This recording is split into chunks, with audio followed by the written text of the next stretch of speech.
recorded for those online and in person. And we will start with the invocation. And I'll do the invocation.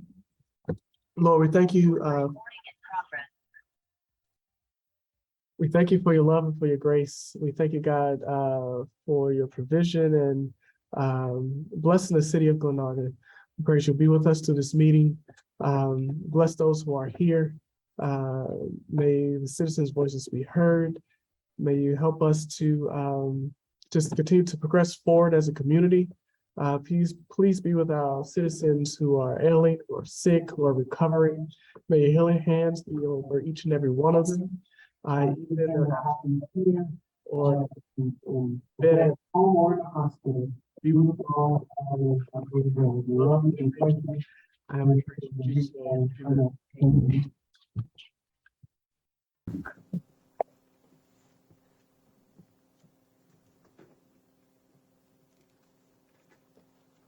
Councilwoman Fareed?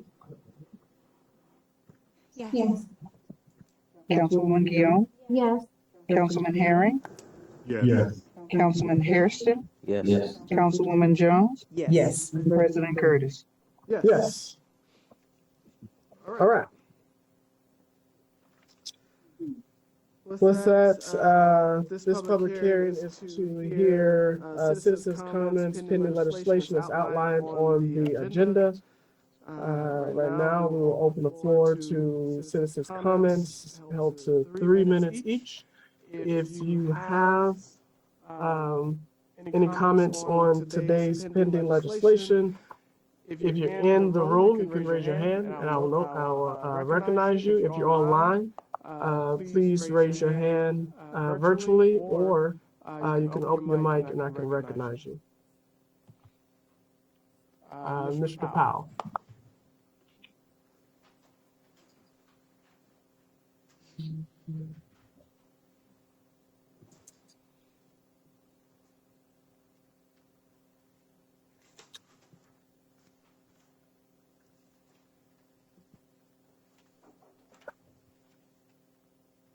Is it my phone? No.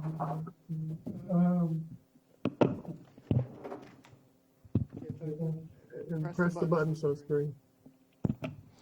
Good evening, Anthony Powell from Ward 1.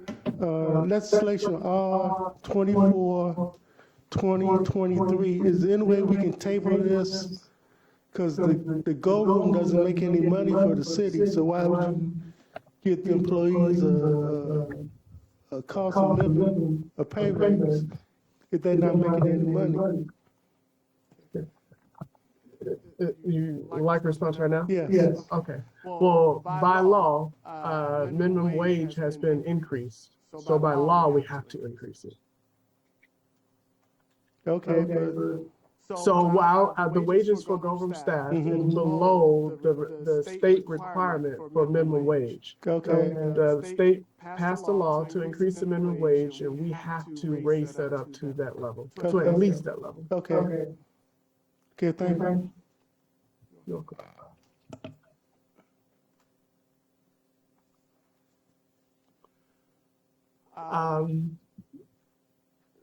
Ms. Smallwood?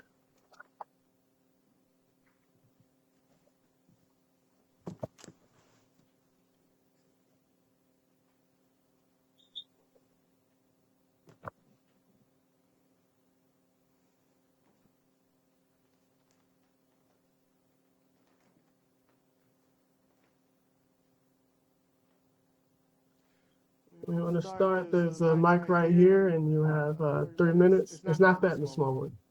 It's right here. Yeah. Good evening, everyone.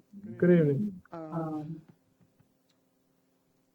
resolution in reference to the police vehicles. I have a concern because the protocol was not met and getting this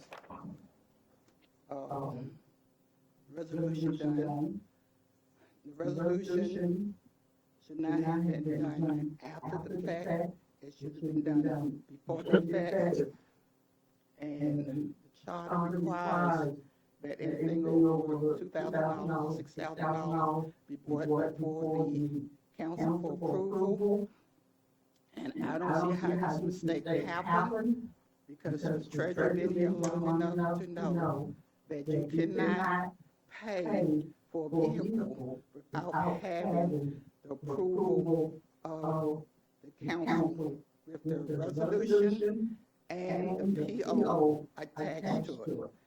So he had gone against the charter, and this is a action where he can physically be dismissed for doing what he did. This is actually a violation against the city charter. The other one is in reference to the vehicle parking restriction. I am totally in agreement with this, because on Johnson Avenue, they park the trucks up and down Johnson Avenue. I come down Apple, I come down Piedmont, and try to make a right onto Johnson. I cannot see. It's blind spots. Twice, I have almost hit a car because I could not see what was coming up Johnson Avenue. It's very dangerous for all those trucks flying on Johnson Avenue. So people cannot see. The street is very narrow, so people need to be able to see. So I am in agreement with this.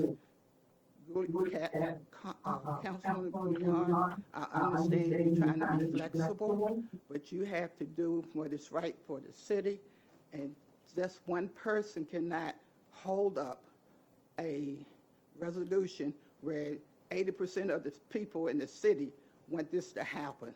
You cannot be wishy-washy on this. Either you're going to be for it or you're going to be against it. My other piece of legislation I want to complain about, here again, getting the agendas, it's not being done on a timely manner. I called last week, it was Thursday, the agenda was not ready. I did not call Friday. I called Monday at 10:30. They told me the agenda would be ready in an hour. I left and went and did what I had to do, came back at 1:30. I called again to see if the agenda wasn't ready. She told me they'd be ready in 5 minutes. I waited a half an hour before I get the agenda. Then after I get the agenda, I get a call that said some of the information in the agenda is wrong. This is a problem and it needs to be corrected. And here again, the city is violating the open acts meeting.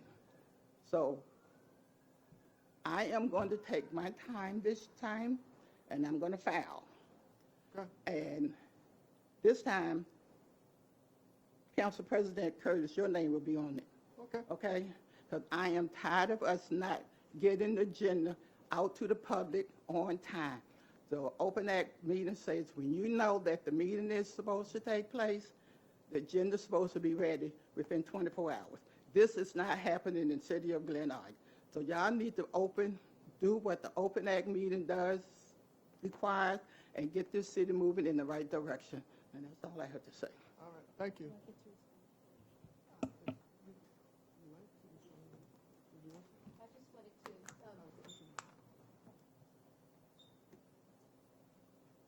thank you, Mrs. Smallwood, for your comments. I just wanted to make sure that I was.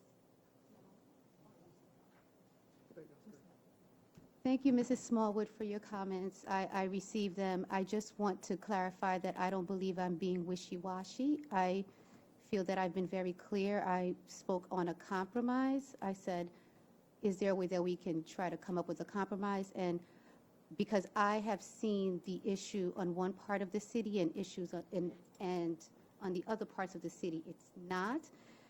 At least what's been gotten back to me. I have heard from citizens, I've even gotten an email from a citizen or two that actually said that they're concerned about their livelihood. So that's where I came in at, and I'm sorry, I'm speaking about the legislation regarding the vehicle that you said that I can't be wishy-washy on.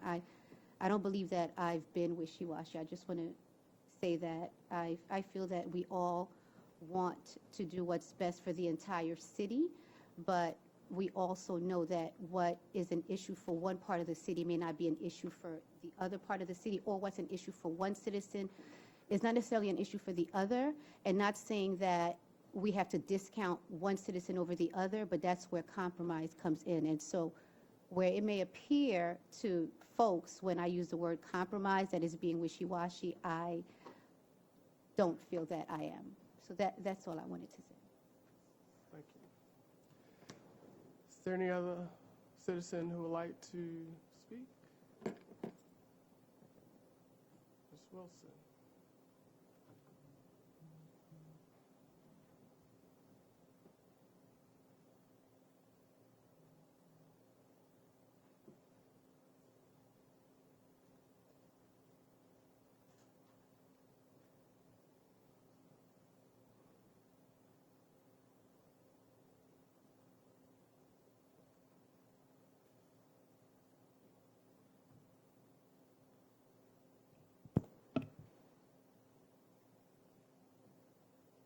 Mr. Stewart, you can lower it for us, some, please.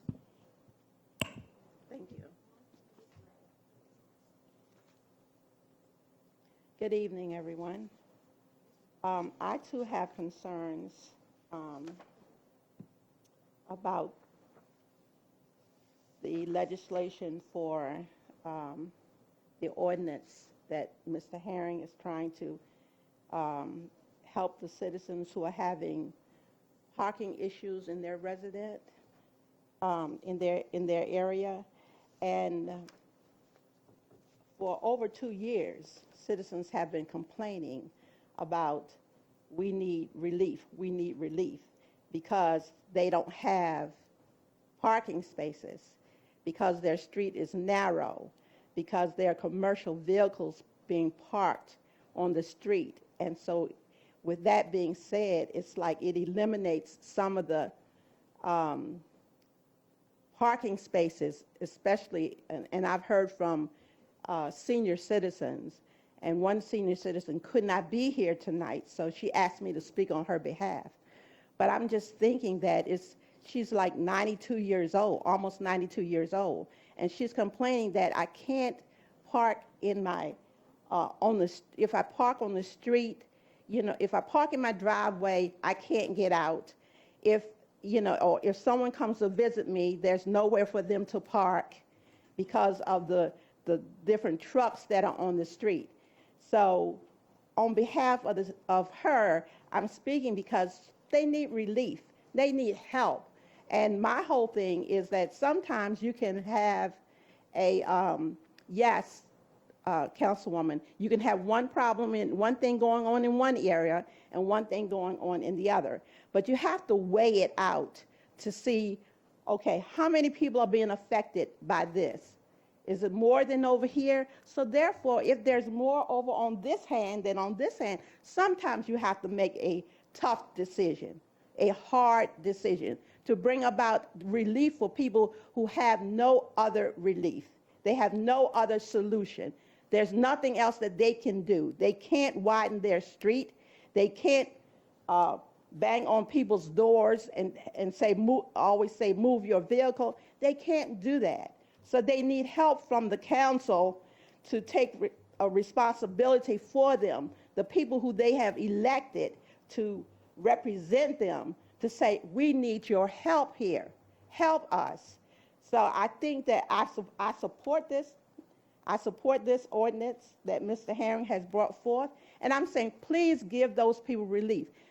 Mayor, I thank you for coming up with a solution, or what you thought was a solution, but that is not a solution. So some other council persons, that is not a solution, because if the commercial trucks park in their driveways, when they try and get out, they're gonna hit a car because the streets are just that narrow.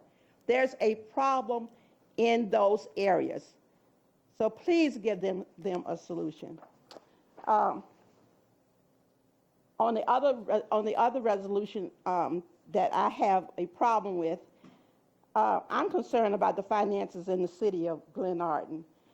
I'd just like to know who authorized the purchase of the vehicles without the approval of a resolution. $107,000, $107,945 was approved to be spent without it coming forth on a resolution to the council for approval. And that is a major issue because there are things that have been put in place to prevent that type of thing from happening. As Ms. Smallwood said, it's my understanding that anything over $6,000 has to be approved. The city manager can't spend that kind of money without approval first. So why did the treasurer pay it? He is the keeper of the purse strings. He is the one who is basically in charge of the money. He should know the procedures and what's in the charter more so than anyone else concerning the monies of the city. He is the one who should keep the city manager or acting city manager abreast of the rules concerning the finances. He is the one who signs the purchase orders and approves the checks to be paid. And my question is, how many other purchases have been made without prior council approval? Who told the treasurer to pay this? I had to stop midstream. No, I'm just giving you one finger that your time is running out. So there are, like I said, there have been checks and balances that have been put in place to prevent this. The council has to sign off on the checks when they're paid out. The mayor has to sign the checks. Whoever is supposed to, who has been appointed to sign off on the check to review them from the council does that. The mayor is looking over it, and the treasurer has to sign the checks. So I just want to know, is this system still in place? I don't recall anything in the charter that said that, okay, if it's in the budget, then yeah, go ahead and spend the money. I know, Council President, you're under that assumption that if it's been approved in the budget, we can go ahead and spend it. But that is not what the charter says. Thank you, Ms. Wilson. Can I ask one question? Okay. I just, I'm sorry, I have family issues that are going on.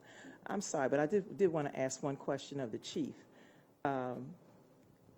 I noticed in the last 3-4 weeks that I've seen on my street at least, late in the morning, like 1 o'clock in the morning, maybe 2, that police vehicles are patrolling. So as they're out patrolling, can we indulge on the police department to see how many commercial vehicles are parked in the city, vehicles that we can actually ticket, so that we can have an idea of how many they're actual commercial vehicles, because some of those pickup trucks are not considered commercial vehicles.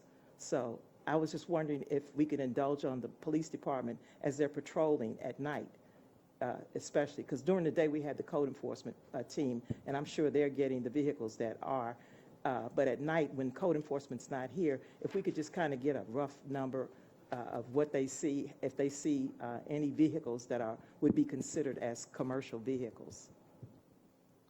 Good evening. That's a good question. Thank you. And we already started that. We started that about 2 weeks ago. That's how we was able to get the owner of that enterprise big commercial vehicle that was parking on 4th Street at first, and then start parking on Glenarden Parkway. So we continue to do that and get that information and enforce the code and get these vehicle citations. So thank you for that. And just let the council know so we'll know how many are actually out there. Right, we can work on that.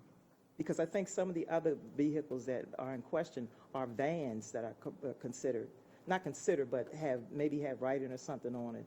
Right. That if they don't have the weight, they're not considered a commercial vehicle. Right. Yeah, Thank you. Thank you. We're working on it. Thank you. Are there any more citizens' comments?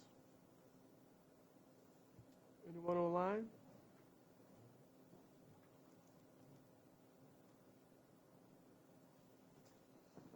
Okay. Well, with that, I will say that the council plans to go into closed session.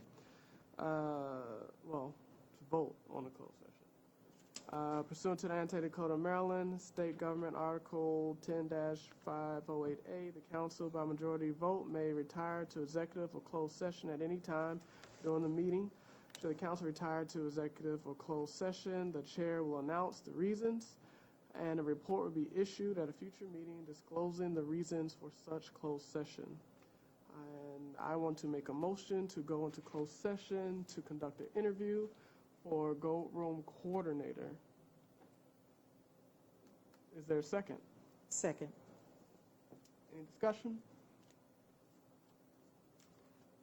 Okay, You want to go into a meeting to conduct an interview tonight for somebody? Yeah. Like we interviewing them like live? Yep. Oh. the candidate is here. All right, Madam Clerk?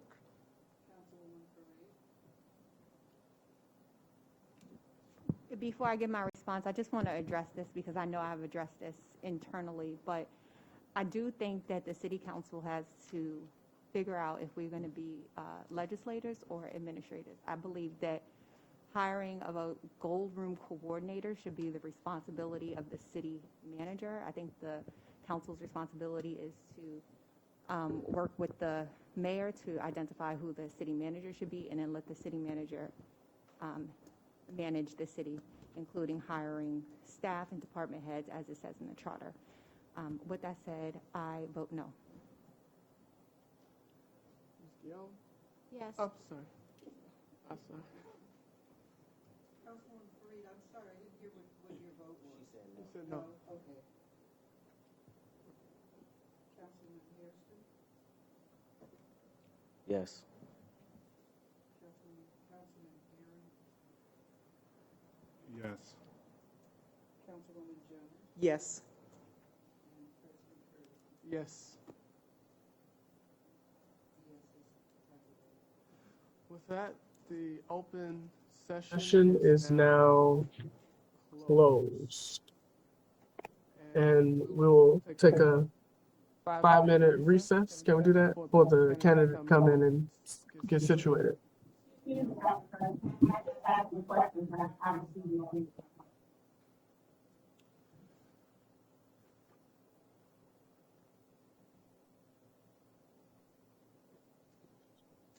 Okay, so, to your question, I think one of them was, for one,